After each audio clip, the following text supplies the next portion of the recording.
Welcome to the Pit Stop Ranch. Today we are working on the grill surround. The actual grill goes in here, this goes around the grill. With some minor body work, some minor metal work, and some minor body work that this thing needs. In these corners here and here, there's some fatigue failing and some ripping. So I'm gonna have to get in and weld that up. Probably have to reinforce it somewhat so that it's good and sturdy and sound, and then we can metal work it, body work it, and get it ready for high build primer. Right here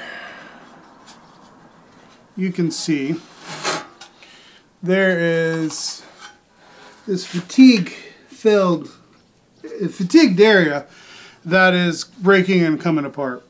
Take a little bit of this and make a patch and put it in there just to replace all this fatigued, damaged metal.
Went and tigged it just because I haven't played with the TIG in a while and thought it'd be a good thing to do. And quite honestly, this little repair of the TIG is the perfect tool for.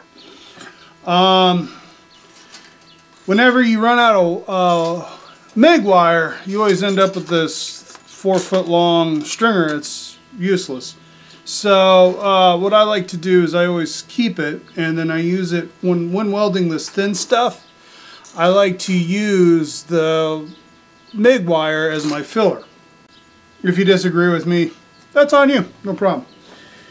Tell us in the comments. Now I need to weld up the other side.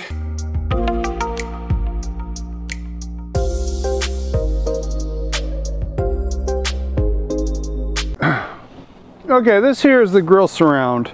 The actual grill teeth go in here. And it attaches to the fenders on the outside. Hood closes down on it, and of course we have our GMC logo here that we actually picked up at the swap meet a couple months back. Not ready to go on, but on this example, I went ahead and started hitting with the DE sander just to clean it up a little bit and see what we got. And just noticed a little bit of dent here, but there's some old body work here as well as here. Now when you come across something like this, the question comes up, how do you address that? And there's two approaches. Do you dig it out, do the hammer work, and then put it back, or do you just put a glaze putty on it and go on with life? And it all depends upon how good it looked before exposing it. Now the other thing too is to consider how deep is the damage. If you recall, a few months back I went ahead and replaced this whole section, and initially we were not planning on doing it. There was no rust over on this side, unlike the other side, and it seemed with the old patinaed paint on it, it seemed straight and flush and everything else. So we started going over it with just to get the patina paint off, get it ready for a paint job, and dug right into some pretty thick body filler. So on this old panel, until we dug into it, we had no idea Bondo was there. When we dug into it, we found that portions of it were quite deep. And the exact same thing happened with the grill surround. Do you dig it out and metalwork it knowing you're going to glaze it again, or do you just glaze over it? Deciding factors on that. For me personally, I think it's how deep is the dent, how deep is the body filler fill. This area here, you run your hand around in here and you compare the two sides, and there is some damage. But it's not really deep. This, however, is quite deep. In this case here, I think I'm going to go ahead and leave it on the broad flat surface up front underneath where the cymbal goes, and then I'm going to go ahead and dig it out and then metal work in the corner where it's pretty deep.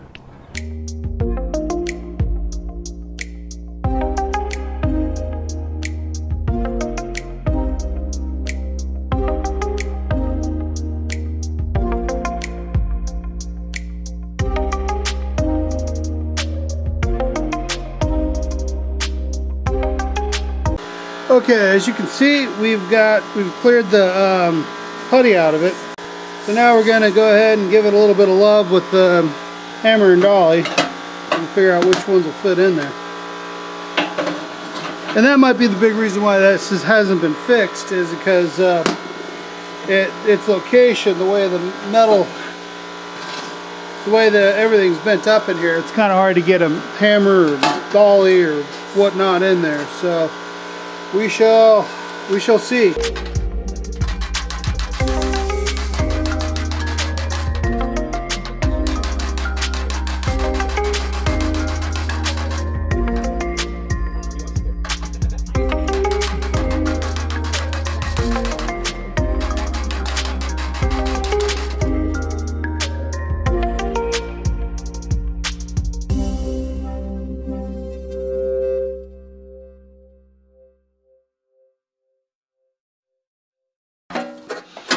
So as you can see, I beat this corner out fairly decently, pretty good.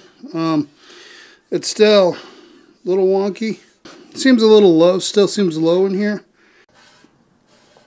There's, right in here, looking down, there's a sudden transition in like this. And out here as well. So this is still low, this area is low. So I might ding on this a little bit and see if I can get it a little bit, try and lift this area up here.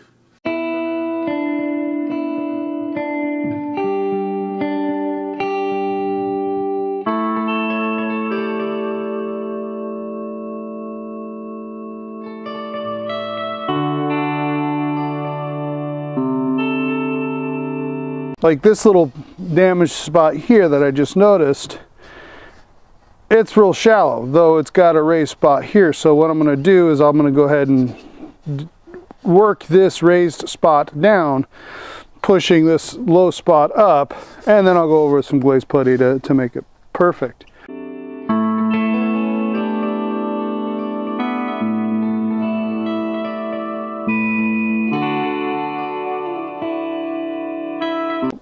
Even if you do hammer stuff out, unless you're going to spend 100 hours on every single piece, which we clearly obviously are not, you will have to use putty you have to follow up the metalwork with bodywork.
doing a big, you know, digging it out, beating it out, and then puttying it, how is that better than just putty? If it's a good repair, if it didn't show through the paint, how is just glazing over it, sanding it pretty with hand sanding it pretty, and then hitting with primer? How is that significantly different?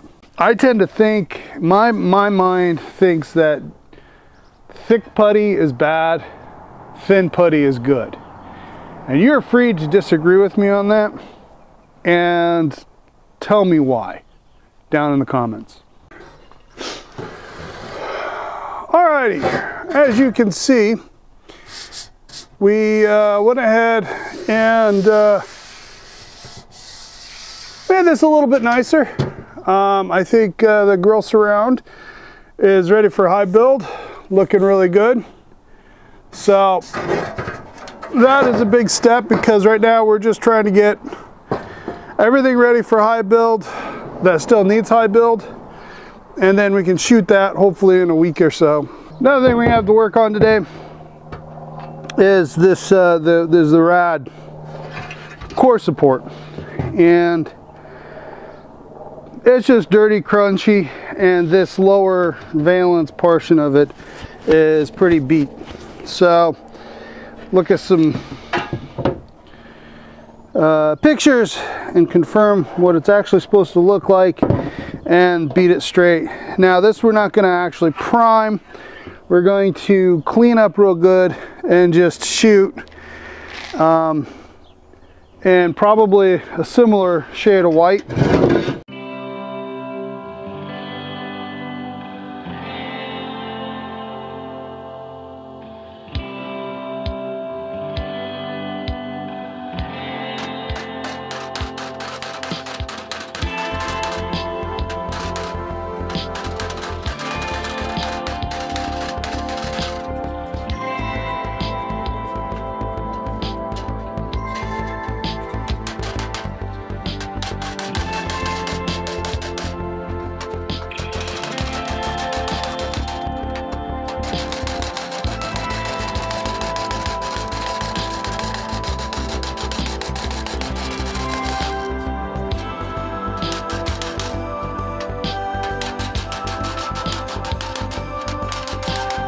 Now you watch me flog this thing, but there's some body lines here which clearly indicate something.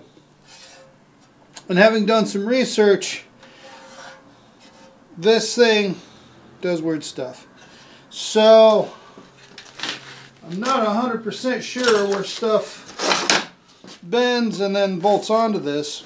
I'm going to go ahead and I believe and do what I think we need to do going forward. Now that we've beat it into this shape, let's continue beating on it into maybe something approaching the proper shape.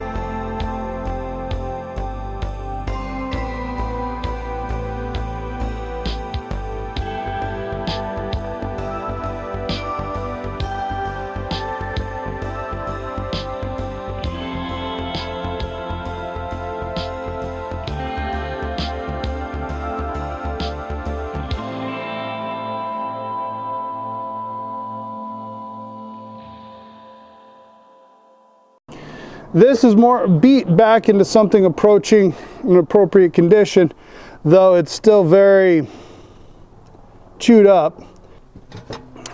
It's trying to figure out what this is supposed to be and what it's supposed to look like. I'm finding that there's more and more GMC specific components to the vehicle, even though the chassis is the same and a lot of the body panels are the same as the Chevrolet. There's definitely some very specific GMC only components. This being one of them. Need to clean it up a bit more. Now this isn't going to get high build on it, it's not even going to get red oxide. It's going to get cleaned up more and then shot in an off-white I've yet to go pick out, along with a few other items just to accent and highlight kind of visual contrast. If you want to support what we do here at the Pit Stop Ranch, please hit the like button and subscribe if you haven't done so already. And if you want to keep up with us more frequently, we have our Instagram at it's pit_stop_ranch on Instagram. Give us a search, you'll easily find us. I hope you enjoyed our video. I hope it's entertaining. Until next time, have a glazed putty-tastic day. If I can edit that mess into something.